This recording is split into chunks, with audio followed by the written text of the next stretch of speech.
Because that's where they offered me a job. Selling meat door to door. That's insane. Surreal, isn't it? Yeah. It's actually a big business. Actually, I did the math, and you are more likely to meet a brain surgeon or a rocket scientist than you are a meat man. That's what I was, a meat man. I did some not terribly professional demographic work about who we were going to be serving, and that's what I came up with. I love to cook fish. I think there's infinitely more variety in fish than there are in land animals. That being said, we have an awesome steak here. I was in the meat business for a long time. I know steak. We have a great steak. We have an awesome chicken dish here. But we are seafood centric. My favorite cut of meat is short rib. Why?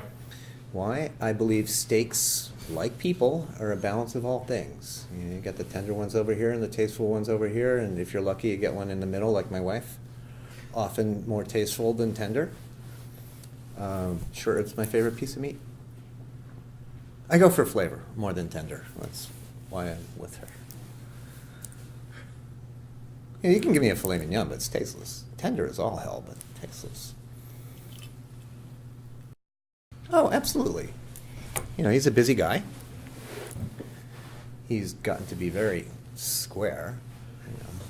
We had a, not sanctioned by the high school, we had a 40th reunion of the bad kids from high school, all of whom are, by the way, doctors and lawyers and Indian chiefs and famous chefs. And they were all sitting around talking about strollers and nannies and kids' TV and stuff. But I actually wanted his blessing before I did this. And in a classically Bourdainian, snarky response, he said, "It's a good thing, it's a noble thing, ... risky business for men of our age." Which turned out to be not so true. Not so true. I was actually very concerned that I was physically capable of doing this work. It turns out I'm in better shape than half the kids who work for me, so life is good. And yes, I go to the gym a lot. I think he's freaking brilliant on TV. If you watch the earlier show, most people now are getting to watch it again, but you can see him progress. When No Reservations was Cook's tour, you could see he was really kind of uncomfortable and hadn't found his niche yet. And I like what he's doing with this show, because the idea of No Reservations is what he does, but you and I can't do it. Well, I can, you can't. But what a regular person can do when they're in Singapore or when they're in my hometown of New York. My wife goes to Singapore on her way to India and China, and she went, "Ooh, cool." So it's a more practical show. I wish him lots of luck with it. What I'm really waiting to see is the animated one. Because the secret talent of Anthony Bourdain is that he really is a brilliant animator, cartoonist and animator. I never made a conscious decision I don't want to cook anymore. What happened was I moved here from New York. Life unraveled a little bit, and I ended up in a sales job, which was about the last place I ever wanted to be, but I was selling food, and I got really, really good at it, and didn't realize how much I missed this. I was having a meal in a situation much like this in Key West, Florida, with a friend, and we talked and ate and talked and ate and talked and ate, and he just went like this at one point. He said, "Sam, as knowledgeable and passionate about food as you are, why aren't you cooking?" And I had no answer. I had no answer. I came back to LA and started picking up these little cooking jobs, and I was having a blast. I was doing catering out of my home. What did you cook? Cooked a lot of seared ahi tuna with a sesame crust. The first really fun gig I had was a New Year's Day party, and I went and did research on all the things that are traditional for New Year's Day. Round stuff. Southern people eat Hoppin' John. Italians eat sausage. Pig is good for New Year's Day. That's apparently traditional. You always leave a little food on your plate, by the way. And I just had a blast. The next thing I did was I catered a vegan, a dirty word, Tony, whatever, sorry. I did a vegan engagement party. People loved it, and I had a blast. And it was funny because it picked up speed. I started hating my sales job more and wanting to do this more. And once I had actually made the conscious decision to come back to this, a lot of work came my way. The network opened up. Because this is all about networking, my job, probably yours too. probably yours too. A network opened up, and that's how I ended up with this amazing crew I have. I just have the most amazing crew. I could never have asked for more. I learned a long time ago as a chef that I am only as good as the people I have in the kitchen. I mean, I'm sure it's that way in real estate and manufacturing, but specifically for this. You know, what I learned as a very young chef was take the credit no matter what. Just take the credit. Because if it sucks, they're gunning for me. And I'll never throw my people under the bus. They know that. They also know that they'll give me ideas and I'll steal them. They know. Actually, one came in last week, and it was so beautiful, I hugged it. No, I really did. I picked it up and hugged it because it reminded me of one. Actually, I was living with Bourdain on the beach, the bicentennial summer in 1976. I mean, we were living on the beach, North Shore, Massachusetts, just down in Provincetown. I caught a fish at night. Very exciting. I gut him into convenient portions, and I cooked him, and I got sicker than I have ever been on food in my entire life. I thought I was going to die.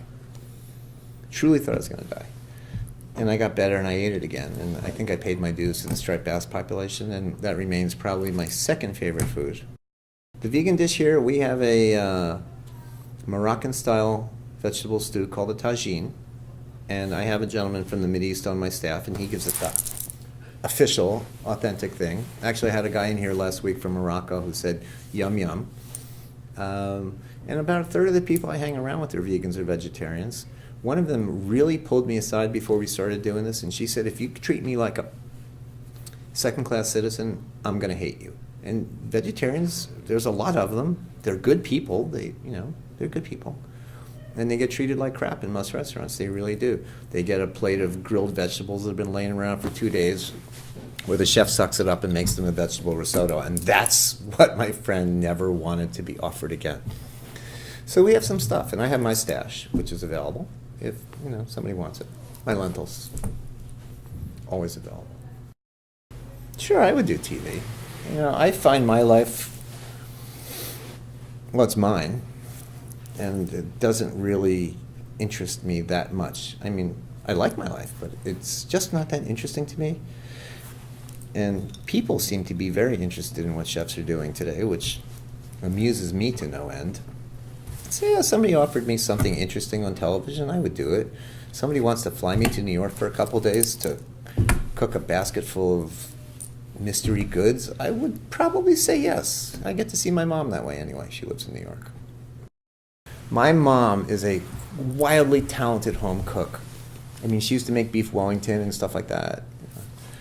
And one day, she followed a recipe, and it was a whole chicken, and it was stuffed with all kinds of groovy roast vegetables, and it was wrapped in a really coarse, peasant-y kind of bread dough. I think she called it, Tuscan chicken. That would be good. That would be good. Yeah, FedEx it to me on that island, or right before you strap me down, let me have that, yeah. I have a pat answer for that, because I've done some public speaking. I had the childhood that I wish on everyone. My parents, we would pile into the car and we would go get food. My parents had a working knowledge of the ethnic neighborhoods of New York City, or New Jersey for that matter. And I was raised that if you haven't had it before, it's an opportunity to try something really good, as opposed to something scary. My mom would put raw clams in my mouth when I was still crawling. My mom would flip me little bits of raw meat to keep me quiet. And when I try to work this on the children I associate with these days, you open your mouth, you put it in your mouth, you make a wish, you close your eyes, and you eat it. And if you didn't like it, it's okay. You can actually spit it out and don't do it again.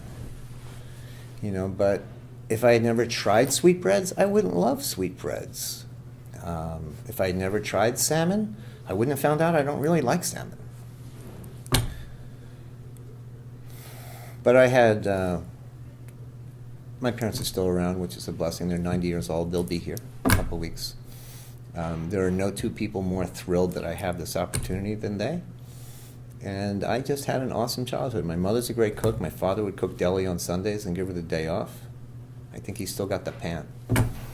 If you've never had stuffed kishka cooked by a hairy Jewish guy wearing his underwear, you haven't lived.